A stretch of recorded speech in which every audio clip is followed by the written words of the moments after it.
अनुराधा जी, आपकी पढ़ाई क्या हुई है? मैं 8वीं पढ़ी थी, अभी समूह के माध्यम से बीकॉम करी हूँ सर। अच्छा, तो खुद भी पढ़ रही है, बेटियों को पढ़ा रही हो, साड़ी बेच रही हो, सर तब साड़ी खरीदती कहाँ से है? सर मैं बेंगलुरु से खरीदती हूँ। बेंगलुरु से? हाँ, हमको बेंगलुरु नजदीक पड़ता है। तो कौन कौन सी वैरायटी ज्यादा चलती है? सर हमारे लिए अभी जो न्यू ट्रेंड रहता है, अभी हमारे लिए क्रश साड़ी है और बनारसी है और नारायणपुरम में कॉटन का है और अरे प्रकार का भी न्यू मॉडल है, उसको लेकर क्वालिटी के लेकिन आपके यहाँ लोगों को संतोष है कि आप जो सामान देगी वो अच्छा ही होगा? है सर, उनको पता है क्वालिटी से लेंगे क्योंकि समूह का दीदी हूँ, उसी इनके से आई हूँ। अच्छा, कोई उधारी भी मांगते होंगे? हाँ देती हूँ सर। उधारी भी देती है? हाँ, और वे पैसे मिल जाते हैं? नगद भी देते हैं। हमारे दीदी भी जब भी त्योहार आता है, किसी प्रोग्राम रहे तो भी 1 या 2 महीने के लिए लेते हैं, फिर दे भी देते हैं। अच्छा अनुराधा जी, जब गांव में आपने काम शुरू किया होगा तो गांव वालों को भी जरा आश्चर्य होगा कि ये क्या कर रही है महिला, परिवार वालों को भी आश्चर्य हुआ होगा। घर से बाहर निकलती थी ना सर, तब वो मुझे एक अजीब सा देखते थे लोग, ये किधर जाती है किधर आते हैं करके। मैंने बोलती थी मेरे से समूह को हम लोग बनाते थे, पहले कुछ था, अभी बहुत समूह बन गए, ग्राम संगठन भी बन गए। हम उसको देख देख के एक एक कदम आगे बढ़ते हुए लोगों को ऐसा लग रहा है अभी मैं प्रस्तुत में नेशनल रिसोर्स पर्सन के टीओटी तरफ पे भी काम कर रही हूँ सर। आपको आजीविका मिशन से क्या सहायता मिली? सर आजीविका मिशन से मुझे प्रशिक्षण ज्यादा मिला है और मेरे परिवार के लिए सरकार से भी मेरे बच्चों को, मेरे बच्चे दिव्यांग है ना, उसको भी पेंशन मिला, मेरे पति को भी पेंशन मिल रहा है और सरकार से भी मेरी इंदिरा आवास योजना का मिला है। हमारा सिर्फ आजीविका मिशन से बारे में अभी तक कम से कम 200 दिन का प्रशिक्षण ले चुके हूँ सर। अच्छा, आपको सरकार की और किन किन योजनाओं का लाभ आपको मिला है? मैं आयुष्मान योजना से मेरे पति का ट्रीटमेंट करा रही हूँ सर, क्योंकि उनका सीकेडी का प्रॉब्लम अभी निकला है और मेरा बड़ी बेटी को भी तबियत ठीक नहीं था, वो तो चल बसी। जो आसरा करके सोची थी वो मेरा आसरा नहीं बनी, जब मैं टूटने लगी तो समूह फिर से मेरे उठाए सर। अच्छा, आप ये एसएचजी के साथ जुड़ी? हाँ सर। उसके पहले जीवन और एसएचजी के साथ जुड़ने के बाद का जीवन, उसमें क्या बदलाव आप देखती हैं? पहले रहने के लिए भी छोटा सा झोपड़ी, मेरे शादी बन मैं सोचती थी मैं किधर आके पड़ गई, अनुराधा कौन है, मैं क्या करना है, कोई आए तो घर से बाहर जाना, ये मैं नहीं तो क्यों आते रात में क्यों रखते करके सोचती थी। आज मैं समूह में जुड़ने के बाद उसी बचत के पैसे से लोन लेके आज मेरा खुद का पक्का घर एक है और इंदिरा आवास का घर एक भी एक है सर। कितने लोगों को रोजगार दिया होगा आपने? सर मेरे साथ ही मेरे समूह के दीदी लोग को भी मैं रोजगार दी हूँ, वो लोग भी अपना अपना, मैं साड़ी करती हूँ करके वो भी साड़ी नहीं पहनते। एक दीदी अपना 1 ग्राम गोल्ड बेचती है, एक दी हमारा मिस्त्री का काम करते हैं, उनके लिए लकड़ी भी लगाती है। अलग अलग दीदी अलग अलग काम करती है।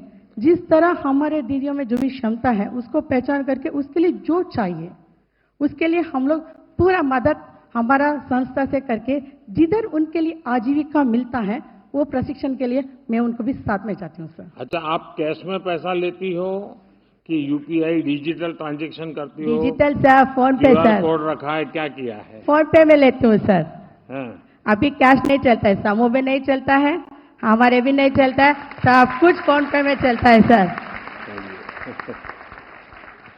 आप बढ़िया हिंदी बोलना कहाँ से सीख गई? 6 महीने मुझे सिर्फ एनआरएल अनंत महासमय के माध्यम से बिठा दिए सर, घर नहीं बेचने दिए, उधर ही सीखा है मुझे। तो आप हर चीज में लंबा भाषण देती हैं? हाँ, क्योंकि मैं तो ट्रेनर हूँ सर। आपकी बेटियां आपको सुनती है क्या? सर मेरा बेटी, बड़ी बेटी तो चल बसी, छोटी अपाहिज है। अनुराग जी, आपने साबित कर दिया है कि दृढ़ इच्छा शक्ति हो तो रास्ते निकल आते हैं। हमारी बहनें, हमारी बेटियां अपनी समुद्र के लिए, अपने सामर्थ्य के लिए महत्वपूर्ण फैसला भी ले सकती हैं और सरकार हर कदम पर आपके साथ है। आपको बहुत बहुत बधाई, बहुत शुभकामनाएं, बहुत प्रगति कीजिए। Thank you sir. मैं एक बात बोलना चाहती हूँ सर। और कौन है? Thank you sir. अनिमा दीदी, आनंद नगर जिला वेस्ट त्रिपुरा, त्रिपुरा से। नमस्कार, मेरा नाम अनिमा देवनाथ दास है। मेरा समूह का नाम है गोपाल गोविंदो। मैं त्रिपुरा राज्य से हूँ। गोपाल गोविंद? हाँ सर। मैं 10 साल से मेरा समूह से जुड़ा हूँ। जब भी मैं समूह से जुड़ा नहीं था तो मेरा फैमिली का इतना इनकम नहीं था तो मैं फैमिली चला सकती। मेरे पति भी बेकार थे, मेरे बेटी भी बहुत तबीयत खराब रहता था। तो मैंने समूह से 4-5 बार में प्राय 5 लाख रुपया लोन लेके मैं मेरे पति को एक किराने की दुकान स्थापित कर दिया। तो बाद में मुझे बैंक शौकी और बिजनेस करस्पॉन्डेंट शौकी का कार्य करने के लिए मौका मिला। तो एनआरएलएम में माध्यम से प्रशिक्षण लेके मैं Anandnagar bank of India branch में अभी बैंक शौकी कार्य कर रहा हूँ। तो मैंने बैंक शौकी कार्य शुरू करने से मुझे मेरा गांव पे हर दीदी लोगों को मैंने पहले खाता खुलवाया और हमारा गवर्नमेंट का जो बीमा योजना जो है PMSBY, PMJJBY, अटल पेंशन योजना वो सब भी कराया। और अभी तक मैं बैंक से दीदी लोगों को प्राय 3 करोड़ रुपया क्रेडिट लिंकेज भी कराया। और मैंने उन दीदी लोगों को मैंने मुद्रा लोन भी दिलाया, कृषि लोन भी दिलाया। और मेरा एक ग्राहक परिसेवा केंद्र भी है। वहाँ पर जब दीदी लोग गांव का दीदी लोग बैंक में जाते हैं, डरते हैं, तो मेरे पास आते हैं। मैं डिजिटल लेन देन के माध्यम में उसको फॉर्म भरना नहीं पड़ता, मैं उसके अकाउंट खाता खुलवाता हूँ। उसमें जो इंश्योरेंस का है वो इंश्योरेंस भी करा देता हूँ। वो बैंक बंद रहने से भी मेरे पास आके पैसा तुलता है, जमा करता है, सब लेन देन सुविधा मुझसे पाता है। आप तो चलती फिरती बैंक बन गई है। तो आप एक दिन में सबसे ज्यादा रुपयों का लेन देन कितना किया होगा? 2.5 लाख किया है? 2.5 लाख तो 2.5 लाख में 2,50,000 2,21,000 50,000 2,50,000 किया। अच्छा, एक दिन में? एक दिन में। ये लोग थैले में लेके जाती हो पैसे? नहीं सर, वो तो मेरे ग्राहक केंद्र में आ जाते हैं। तो आपको डर नहीं लगता कभी? नहीं सर, पहले तो डरता था, मैं तो बहुत छोटा था, 1-1 रुपया की भी मोहताज था। अभी तो मेरे पास गवर्नमेंट है, मेरा सब सुযোগ सुविधा दे रहा है, तो मैं क्यों डरूंगा। तो अभी आपकी इनकम कितनी हो गई, आय कितनी हो गई आपकी? अभी तो सर मैं महीना में 15,000 रुपया कमा लेता हूँ। मेरा किराए पे दुकान से भी 12-13,000 रुपया मिल जाता है। मेरे सालाना में मुझे 2.5 से 3 लाख रुपया रोजगार हो जाता है। अच्छा, आप और कितने लोगों को मुद्रा लोन दिलवाया, उन्होंने रोजगार दिया होगा? आपके कारण आपके इलाके में कितने लोगों को रोजगार मिला होगा? सर मैंने तो मेरा जो समूह दल है, जो दीदी मुझसे जब भी मदद चाहता है, जिसका भी आजीविका ऊपर कार्य कर रहा है, मैं मेरे साथ लेके उसको बैंक मैनेजर के पास ले जाता हूँ, उसका खुद का आजीविका दिखाता हूँ, तो उसको मुद्रा लोन दिलवाने के मैं हेल्प कर देता हूँ। तो गांव वाले आपको कैसे पहचानते हैं? सर पहले तो मुझे कोई पहचानता नहीं था। अभी तो मेरे सब दीदी लोग मुझे बैंक शौकी और बिजनेस करस्पॉन्डेंट शौकी से जानते हैं। तो मैं बहुत गर्व के साथ कह सकता हूँ, जो मेरा गांव में एक मेरा पहचान है। पहले तो मुझे कोई पहचानता नहीं था। तो परिवार में भी सम्मान बढ़ गया, गांव में भी सम्मान बढ़ गया। हाँ सर। चलिए, बहुत बहुत बधाई आपको, बहुत बहुत शुभकामनाएं। धन्यवाद। अब राधिका दीदी वांडलिया, जिला अमरेली, गुजरात से। नमस्ते, मेरा नाम राधिका है, मैं गुजरात से हूँ। मेरे एसएचजी का नाम जय चामुंडा आजीविका है। जब मैं पहले की बात बताऊं, जब मैं समूह से नहीं जुड़ी हुई थी, तब मेरे पापा के लिए मैंने सपना देखा था कि मैं उसके लिए एक घर बना के जाऊंगी शादी से पहले। और एक मेरा भाई छोटा है जो उसका मेंटल हेल्थ ठीक नहीं है, तो उसके लिए मुझे उसका अच्छे से हॉस्पिटल में दिखाना था और उसे अच्छे हॉस्टल में रखना था। मेरे पास कोई आजीविका साधन नहीं था। फिर मैंने समूह से जुड़ी। जब मैंने एक ट्रेनिंग लिया SBI RCT का, वहाँ से मुझे पता चला कि आप समूह से जुड़ के आप कोई ऐसा बिजनेस कर सकते हो। तो मैंने समूह से जुड़ी। उसमें हमने 3 महीने बाद हमको रिवॉल्विंग फंड मिला और 3 महीने के बाद हमारा 3,000 जो हुआ था पैसा, मतलब 18,000 रुपये से हमने एक छोटा सा ज्वेलरी बनाने का काम किया। जैसे हमने बनाने को तो काम किया, लेकिन फिर हम उसको सेल कहाँ करें? गांव में तो गांव के लोग ही लेंगे, कितना लेंगे? फिर हमको मार्केट भी मिलना चाहिए। तब हमको एक सरस मेला प्लेटफॉर्म मिला कि आप वहाँ बाहर जाके, दूसरे राज्यों में जाके आप सेल कर सकते हो। तभी हमने बाहर जाके, अभी पहला मेला हमने ओडिशा किया था, उसमें हमें बहुत अच्छा रिस्पॉन्स मिला। फिर हम अकेले थोड़े लोग बना रहे थे, तो हमारा उतना नहीं निकल रहा था काम। फिर मैं बाहर निकल सकती हूँ, मेरी सारी बहनें बाहर नहीं निकल सकती है, तो उसके लिए हमने जो घर बैठे काम कर सके हैं, जो ज्वेलरी का, या उनके बच्चे हैं, परिवार है, वो सब बाहर नहीं निकल पाती है, तो वो घर पे बैठ के 250 से 300 रुपए वो कमा रही है अभी घर पे बैठ के ही। तो वो हमने आपको उनको किन काम किन दिया। चुनौतियों का सामना करना पड़ा? चुनौतियां तो बहुत सारी आई। पहले तो घर से बाहर निकलने में, छोटा गांव है तो सब लोग बोल रहे थे ये लड़की को अकेले भेज दिया, इनको नहीं भेजना चाहिए। लेकिन आज के टाइम में ये बोल रहे हैं कि नहीं, ये देखो दादा की लड़की नहीं लड़का बन के आगे बढ़ रही है। और हमको देख के आपके कारण और आपकी जो स्वयं सहायता समूह की बहनें हैं, उनके जीवन में कोई बड़ी महत्वपूर्ण घटना घटी हो, कुछ बदलाव आया हो, ऐसा कुछ बता सकती हैं आप? जी, जैसे हम लोग समूह से नहीं जुड़े थे, जैसे मतलब बोलते हैं ना कि हमारे गुजराती में कहावत है, वाड़ वेला वेलो नो चढ़े, ऐसे ही एक सपोर्ट चाहिए। तो सपोर्ट है हमारे, हम लोग मीटिंग करते हैं, तब बात करते हैं कि हमको ये परेशानी है, तो किसी के घर में अगर बहुत बड़ी परेशानी आ गई हॉस्पिटल का, तो किसी के पास लेने जाएंगे तो वो बोलेंगे कि हमको इतने टाइम में पैसा वापस देना है। तो हमारी एक बहन थी जिसको उसको फ्रैक्चर हो गया हाथ में, तो उसके पास इतने पैसे नहीं, तुरंत ही हॉस्पिटल में जाना था। तो हमको कॉल किया कि हमको इतने पैसे की जरूरत है, तो हमने उनको तुरंत हेल्प किया ताकि वो आगे बढ़ सके अपने जो काम करना है उसमें। राधिका जी, आप स्वयं कितना कमाती हैं? हम अभी सरस मेला करते हैं ना, तो एक मेले हमें हमको 1 लाख से 1.5 लाख तक रुपए का हम सेल करते हैं हर महीना? हाँ, महीना मतलब एक मेले में। और अभी हमने 17 दिन का अभी आजीविका मेला किया था नोएडा में, उसमें हमने 2 लाख का हमने इनकम किया है उसमें से। आप तो गुजराती हैं, तो आपके तो ब्लड में व्यापार है। जी सर। तो आगे से आप क्या करना चाहती है? मैं यही सोचती हूँ, अगर मौका मिल रहा है, मुझे यहाँ मौका मिला था, मैं अगर बहाना बना देती या डर जाती तो मैं आगे नहीं बढ़ पाती। मुझे जो मौका मिला है उस पे मुझे चौका मार ही देना है और आगे बढ़ ही लेना है।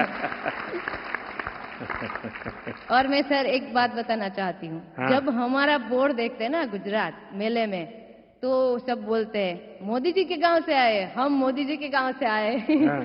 हमको प्राउड फील होता है कि हमारे घर के व्यक्ति का कोई ऐसे हमें बोल रहा है, तो हमको बहुत प्राउड फील होता है। चलिए राधिका जी, आपसे बात करके बहुत अच्छा लगा। Thank you sir. और आप अपना काम करती हैं, अपने परिवार का भी ध्यान रखती हैं। आप नए भारत की एक सक्षम नारी शक्ति का उदाहरण के रूप में काम कर रही है। हमारी कोशिश है कि हम अपने देश की हर बेटी बहन का सामर्थ्य निरंतर बढ़ता रहे, उसलिए कुछ न कुछ योजनाएं करते हैं। ड्रोन दीदी, सेल्फ हेल्प ग्रुप, मुद्रा लोन, पीएम आवास, ये सारी योजनाएं एक प्रकार से नारी सशक्तिकरण के लिए ही एक बहुत बड़ा काम है। चलिए राधिका जी, मेरी तरफ से बहुत शुभकामनाएं। अब क्या करना है? धन्यवाद माननीय प्रधानमंत्री जी, आपने समूह की उन दीदियों को लखपति बना दिया जिनके लिए 100 रुपए भी बहुत बड़ी राशि होती थी, अब जिसका हम सभी को बड़ी बेसब्री से इंतजार है। माननीय प्रधानमंत्री श्री नरेंद्र मोदी जी से विनम्र आग्रह करूंगी कि आप हम सभी का मार्गदर्शन करें और हम सभी को अपनी वाणी से अनुग्रहित करें। माननीय श्री नरेंद्र मोदी जी के लिए जोरदार तालियां।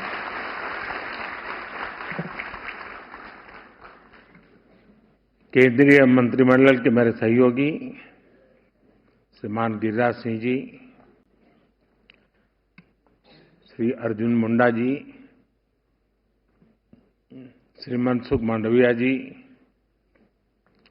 और देश के अलग अलग हिस्सों से आई हुई विशाल संख्या में यहां पधारी हुई